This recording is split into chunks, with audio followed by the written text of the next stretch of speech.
అదేవిధంగా అధ్యక్ష చాలా ఇష్యూస్ ఉన్నాయి అధ్యక్ష, మీరు చెప్తున్నారు ఇందాకే అమ్మ, నేను లాస్ట్ లో మాట్లాడతా. ఈ రోజు అదేవిధంగా అధ్యక్ష గౌరవ సభ్యులు పోలీస్ డిపార్ట్మెంట్ నుంచి వచ్చారు. ఒక కేసు వచ్చిన తర్వాత దాని ఇన్వెస్టిగేషన్ చేయాలి, దాని గురించి సంబంధించి ఛార్జ్ షీట్ ఫైల్ చేయాలి, ఫోరెన్సిక్ డిపార్ట్మెంట్ నుంచి మనకి రావాలి అధ్యక్ష, రిపోర్ట్లు కూడా రావాలి. అమరావతిలో ఫోరెన్సిక్ డిపార్ట్మెంట్ కి సంబంధించి ఒక ల్యాబొరేటరీ కట్టడానికి సెంట్రల్ గవర్నమెంట్ దగ్గర 200 కోట్ల రూపాయలు శాంక్షన్ చేస్తే కేవలం అమరావతిలో ఉన్నది ఆ ఒక్క ల్యాబొరేటరీ అనే ఉద్దేశంతో ఈ రోజుకి కన్స్ట్రక్షన్ మధ్యలో ఆపేసి 5 సంవత్సరాల ఫోరెన్సిక్ ల్యాబొరేటరీని కూడా ఒక్క స్టెప్ ముందుకేయకుండా చేసిన మీరు ఈ రోజు ఫోరెన్సిక్ ల్యాబొరేటరీ గురించి మాట్లాడుతుంటే బాధ అనిపిస్తుంది అధ్యక్ష. 5 సంవత్సరాలు వేస్ట్ అయింది. ఈ రోజు 5 సంవత్సరాల్లో ఫోరెన్సిక్ ల్యాబొరేటరీ కనుక జరిగుంటే, నిర్మాణం జరిగుంటే, ఈ రోజుకి కూడా లైవ్ లో ఉండుంటే ఇలాంటి సంఘటనలు జరిగిన వెంటనే శిక్ష పడేదానికి 4 సంవత్సరాలు 5 సంవత్సరాలు అవసరం లేదు అధ్యక్ష. 4-5 నెలల్లో శిక్ష పడి నేరస్తున్న వాళ్ళు ఈ రోజు జైలు శిక్ష అనుభవించే పరిస్థితులు ఉండేది అధ్యక్ష. ఆ రోజు జరిగిన ల్యాప్సెస్ ఇన్ని మన దగ్గర పెట్టుకొని వాళ్ళ దిశా చట్టానికి 4 వీల్స్ అన్నారు, 2 వీల్స్ అన్నారు, ఎక్కడ ఉన్నాయి అధ్యక్ష? మంత్రి గారు ఒక్క విషయం వినాలి. ఇప్పుడు అడిగిన దానికి సమాధానం చెప్పండి. మీ ఒక్క ప్రశ్నకే అరగంట టైం తీసుకుంటే సభ నడపాలి కదా. మీరు క్లోజ్ చేయండి. అడిగిన దానికి చెప్పండి అధ్యక్ష. నాకు ఒక మాట, వీళ్ళందరూ క్వశ్చన్స్ వేశారు అధ్యక్ష. అధ్యక్ష నేను వాళ్ళు వేసిన క్వశ్చన్స్ కి బియాండ్ ఒక లైన్ కూడా లేదు. మీరు క్వశ్చన్ కి సమాధానం చెప్పండి, తప్పేం లేదు. క్వశ్చన్ కి సమాధానం మీరు పూర్వపరాలు వర్తమానం అన్ని చెప్తాగా సభలో 1 వర్డ్ ఆన్సర్స్ చెప్పలేం కదా. వాళ్ళు క్వశ్చన్స్ అడిగారు, మేము చెప్తున్నాము. కూర్చోండి సార్ అధ్యక్ష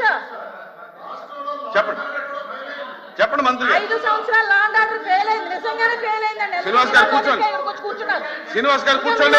కూర్చున్నారంటే ఇంక నిజంగానే ఫెయిల్ అయింది. కూర్చోండి. మేడం చెప్పండి. మాట్లాడుతున్నారు అధ్యక్ష, ఇది కాదు, సభ్యత కాదు. నేను సమాధానం చెప్తున్నాను ఒక మంత్రిగా. వాళ్ళు క్వశ్చన్స్ అడిగారు, చెప్పండి. చెప్తున్నాను అధ్యక్ష. ఇంకా అధ్యక్ష ఈ రోజు మహిళల గురించి మాట్లాడటం అన్నది, మహిళల గురించి భాష గారు అయిన తర్వాత మాట్లాడతారు. మేడం గారు చెప్పిన తర్వాత నేను మీకు మేడం మీరు చేతితో మాట్లాడండి. చాలా అనకూడదు కాబట్టి నేను ఆగుతున్నా. ఇప్పటి వరకు సభ్యులు అడిగిన క్వశ్చన్స్ ని దాటి నేను ఒక్క లైన్ ముందుకెళ్ళానేమో మీరే చెప్పండి. సభ్యులు అడిగిన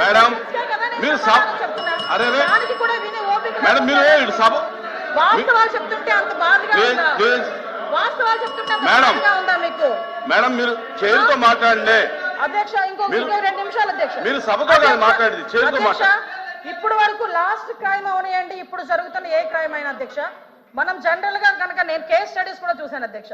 నేను హోమ్ మినిస్టర్ అయిన తర్వాత జరిగిన సంఘటనలకు సంబంధించి ప్రతి ఒక్క కేసుకి సంబంధించిన కేస్ స్టడీస్ కూడా మేము చూసుకున్నాం అధ్యక్ష. మేజర్ పార్ట్ గాంజాయి డ్రగ్స్, వాటిని బేస్ చేసుకొని అలాంటి వాళ్ళ పరిస్థితిలోని ఎక్కువగా జరిగిన పరిస్థితి అధ్యక్ష. 5 సంవత్సరాలు గాంజాయి మీద ఒక రివ్యూ చేశాడు అధ్యక్ష మాజీ ముఖ్యమంత్రి జగన్మోహన్ రెడ్డి. గాంజాయి మీద ఒక్క రివ్యూ అధ్యక్ష. ఈ రోజు గాంజాయిని అరికట్టడానికి దమ్మున్న నాయకుడు, మా నాయకుడు గంజాయి నార్కోటిక్ టాస్క్ ఫోర్స్ ఈ రోజు తీసుకొచ్చారు అధ్యక్ష. 5 సంవత్సరాల్లో గంజాయి గురించి ఒక్కసారి కూడా మాట్లాడలేదు అధ్యక్ష. నేను విషయం చెప్తున్నాను అధ్యక్ష. దాని ప్యారలల్ గా ఈ రోజు వరకు జరుగుతున్న సంఘటనలు ఈ రకంగా వచ్చినాయి అధ్యక్ష. దయచేసి అది కూడా ఆలోచించుకోవాలి. ఒకటి లాస్ట్ అండ్ ఫైనల్ గా చెప్తాను అధ్యక్ష, ఈ గవర్నమెంట్ మహిళల భద్రత మీద పెద్ద పీట వేసింది. మహిళల భద్రత గురించి ఈ రోజుకి కూడా మేము స్టాండ్ అయి ఉన్నాం. స్పెషల్ కోర్టులు ఏర్పాటు చేసి ఎవరైతే నిందితులు ఉన్నారో వాళ్ళకి త్వరితగతిన శిక్షలు పడేటట్టుగా ఈ రోజు గవర్నమెంట్ తీసుకుంటుంది.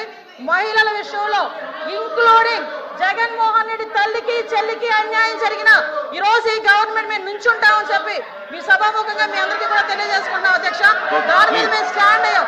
వాళ్ళు చేసిన దానికి అధ్యక్ష నేను చెప్పిన దాంట్లో ఏ తప్పు ఉందని అందరు నుంచున్నారు చెప్పండి అధ్యక్ష. అదేంటి అధ్యక్ష, అందరి ముందు నుంచున్నారు కదా. నేను చెప్పిన దాంట్లో ఏ తప్పు ఉందో అడగమనండి.